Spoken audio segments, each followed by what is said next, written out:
La serie Dexter es muy buena, que de hecho acaba de regresar y estoy viendo un capítulo, la Ok. temporada nueva, 11 años después del final de la pasada. Se trata de un asesino serial, y se trata de un asesino serial que mata gente mal, o sea, Sí, sí, sí. mata gente que hizo algo malo y de cierta manera tiene un código en donde él rige su comportamiento y dentro de ese código pues el güey está actuando. Es un código que es completamente distinto a lo que tú y yo concebimos como un Sí, sí, código, sí.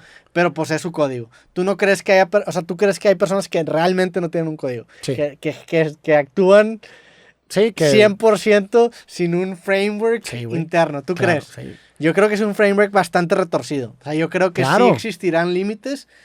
No, no, no, ¿Tú no, crees que no. no? O sea, por ejemplo, pues el psicópata, ¿no? Es un claro ejemplo de por ejemplo, una persona, una estructura psíquica que no es capaz de sentir empatía, Pero el por hecho de ejemplo. poder tipificar un psicópata Ajá. ya lo encuadra. Eso es lo Adentro que de un compás moral, dices tú. Exactamente. Bueno, pero Es pues a si lo que, esas vamos, es a lo que me pues... refiero. Entonces siempre hay este compás moral. Pues sí, Y el definitivamente. psicópata siempre cree que está Pues actuando es que, bien. a ver, de entrada hay un compás. ¿Por qué? Porque solamente entendemos las cosas en relación y contraste con otras.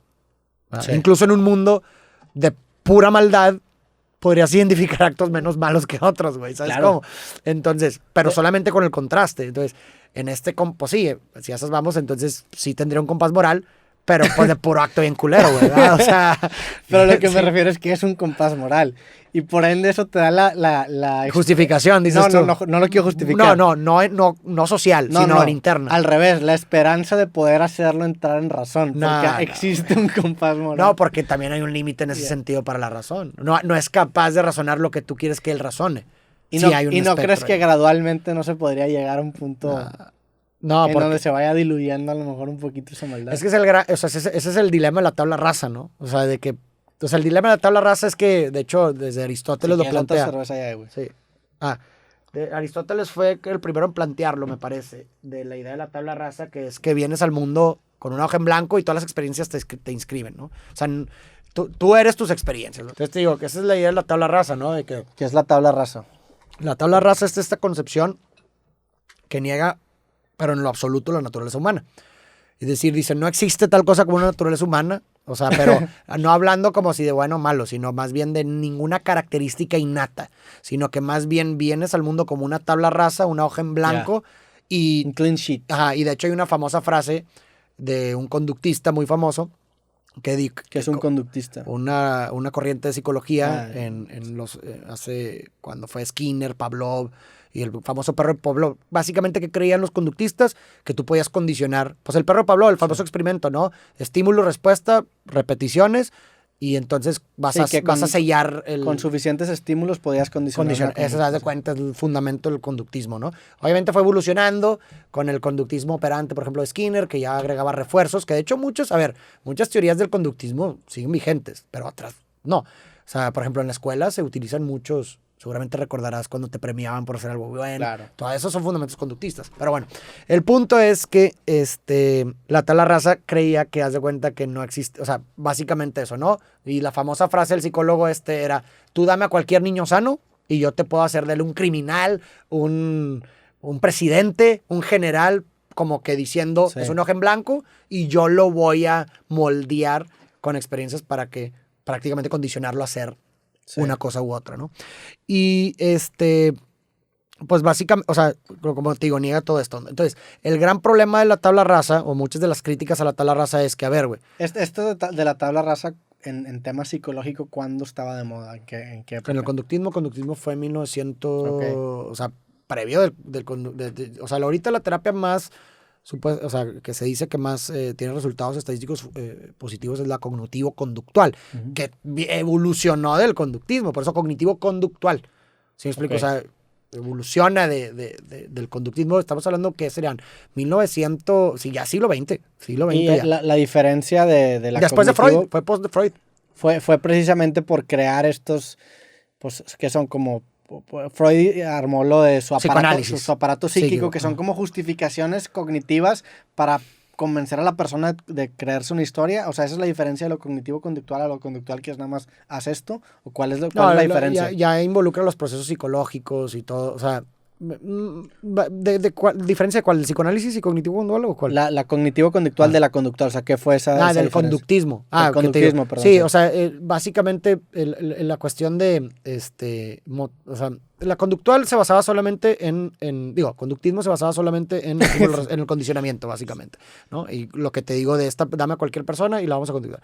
La cognitivo-conductual, y me corrigen si me equivoco, involucra ya procesos cognitivos, ¿verdad? No solamente de conductas, ¿verdad? Porque el objeto de estudio del conductismo, pues era la conducta observable, solamente lo que podía observar. Pero... O sea, atacaba el síntoma en lugar del verdadero problema, ¿no? No importaba nada más. Es como si te duele la cabeza y tienes un tumor. Y te dan un paracetamol. Exactamente. Sí. O sea, entonces veías el conductismo que era, veía una conducta, no me importan los motivos, intenciones, no me importa lo detrás, no me importan los procesos psicológicos, simplemente quiero cambiar esa conducta, le voy a poner un refuerzo negativo, lo voy a castigar. Ese meme de cuando le pegan el tape al garrafón que se está chorrando, ese sería el conductismo. Ese conductismo, oye, no, ya quiero que dejes de abrir la boca cuando comes. Cada vez que lo hagas te va a dar un martillazo. No me importa tus motivos, qué está detrás, analizar, no. Era efectiva. Pero era efectiva para quitar la conducta, pero después pues acababa había casos en los que no. Otra cosa, ¿no? O sea, eran cosas que no se podían controlar. Lo que voy es que para ciertas cosas... Era fuerza bruta, la verga. Para cierto tipo de procesos funciona. Sí. Muy automáticos. Ya no quiero comer chetos. Usas el conductismo. Pero ya, pues bueno, ya si estás hablando de una adicción sí. Pero ya para cuestiones mucho más profundas, pues no, güey, ¿sabes? O sea, por ejemplo, ¿cómo se manifiesta el conductismo en tu vida a día? Seguramente te ha pasado, güey, que llevabas todo el día yendo a la ruta de la universidad y de repente en vacaciones no estabas pensando y te encontraste tomando la ruta de la universidad. Sí. Conductismo. Sí. Es como, tiene mucho que ver con la formación de hábitos, ¿no? Ajá, exacto, entender cuál es la recompensa e intentar encontrar otra rutina que a lo mejor, bueno, eso sería ya con cognitivo, ¿no? Porque aquí nada más es cambiar la conducta. Refuerzos positivos. Es como educar a tu mascota. Oye, ¿no quieres que sea pipí? Le metes un putazo, güey.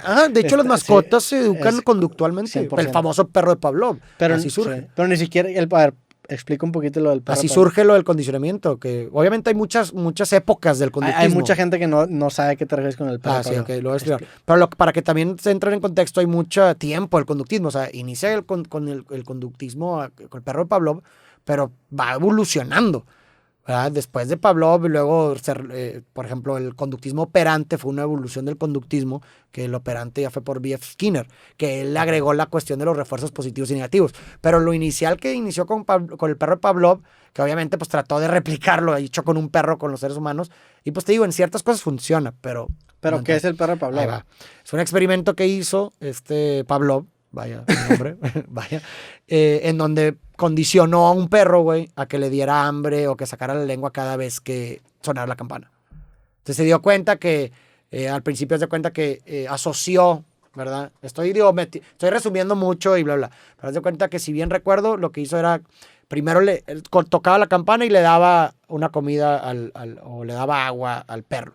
Y luego poco a poco le fue quitando el para que cada vez que sonara la campana creyera que le iba a dar agua y sacaba la lengua. Sí. ¿Sí me explico? Entonces, ¿qué es lo que demostró el experimento?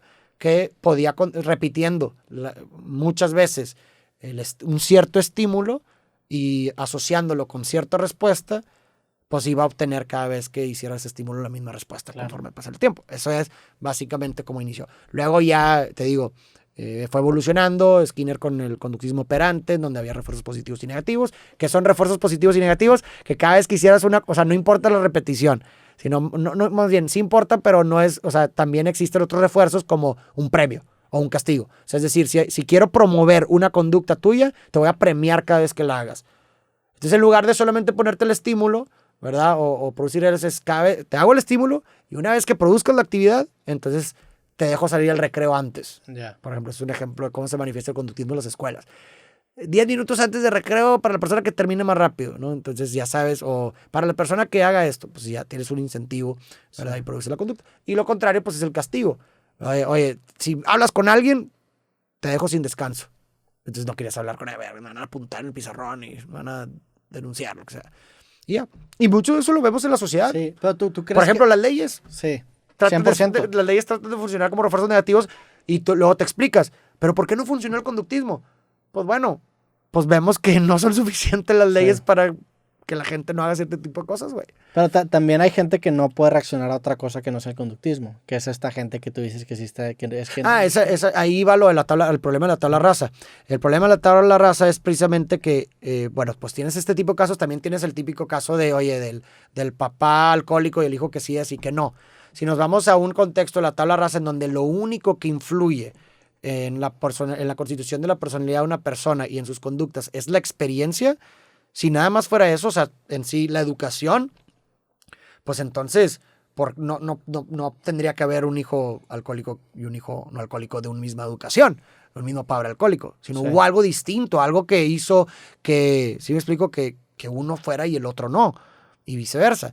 Entonces, pues... Pero pues sí, no, porque ahí presupondría que todas las ¿cómo se dicen? Variables. Las variables están presabidas o las claro, obviamente está sujeto a ese tipo de debate y tienes que demostrar más pruebas. Sí. Y la forma en la que han tratado de mostrar una especie de...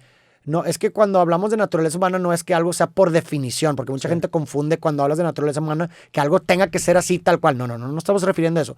Sino cuando hablamos de naturaleza humana, en este caso estamos hablando de estructuras innatas. Okay. ¿Sí me explico? O sea, por ejemplo, una estructura innata que tú la haces es un metalenguaje, que tú tienes tú tienes una habilidad ya innata para adquirir cierto lenguaje, güey. Y para que los lenguajes tengan cierto... O sea, si tú te fijas, el 98%, y esto lo habla también Chomsky, es una de las teorías fundamentales de Chomsky, el 98% de las culturas tienen los lenguajes, los idiomas tienen los mismos mecanismos detrás. Entonces esto te habla como un metalenguaje. Sí, exactamente, es la metanarrativa o el lenguaje de los lenguajes es lo que compartimos, ¿no? O sea, exacto. A fin de cuentas, si estudias tú, las religiones tienen estructuras similares porque el metalenguaje... Exacto. Eso está bien cabrón, porque en el tema, por ejemplo, de las computadoras, no me acuerdo con quién lo estaba hablando, hablábamos de esta idea de que la cultura es como contenido desechable. Es como, por ejemplo, si tú estás trabajando en un documento de Word, se te va la luz y se te apaga la computadora. El documento de Word lo vas a perder. Claro. Porque ese simplemente es el contenido de la ejecución de tu programa.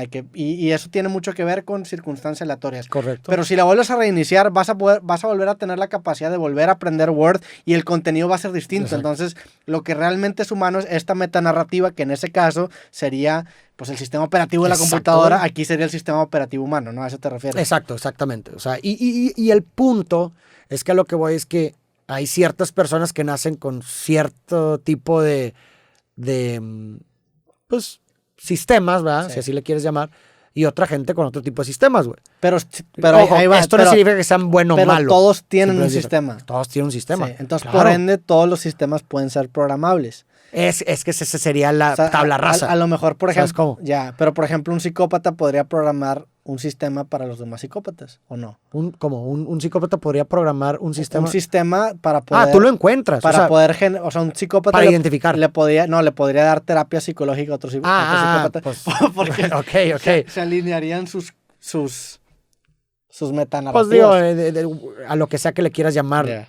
Terapia, güey, porque o sea, si la terapia tiene la función de contrastar a lo mejor tu punto de vista con una perspectiva distinta exterior de un otro y tratar que en ese choque se produzca a lo mejor una modificación. Pero por ejemplo, psicópata no te va a dar ese contraste, güey. Pero por ejemplo, nosotros en la dialéctica partimos de que los dos tienen argumentos lógicos. Sí. Ese es como nuestro, ok, si tú estás hablando con un argumento lógico, yo también, podemos hacer un ejercicio dialéctico y sintetizar los argumentos, ¿no? A lo mejor para un psicópata esa lógica no sería lógica, sino sería otra cosa, pero tienen esos mismos presuposiciones que les permita hacer un ejercicio dialéctico entre dos psicópatas. Eso es mi duda. Habría que ver si el psicópata es capaz de ver el punto contrario al de sí, güey, porque, insisto, dentro de la relación terapéutica, si el psicópata no tiene empatía, pues ¿cómo le vas a hacer ver, güey? ¿Sabes cómo? O sea, ¿cómo le vas a contraer ese punto de vista? Entonces, no se va a producir una terapia efectiva, güey. No va a haber una mejora, güey. Va a haber una confirmación. Armándose monólogos entre ellos. Y confirmándose, güey, mutuamente, pues eso no es una terapia, güey. ¿Sabes? De que, güey, no mames, hiciste esto, no, así estuvo bien cabrón. Pero a lo mejor desde nuestra lente sería algo no efectivo, pero dentro de su lente sería... Reforzaría su conducta, tal vez. Es un ejercicio dialéctico para ellos.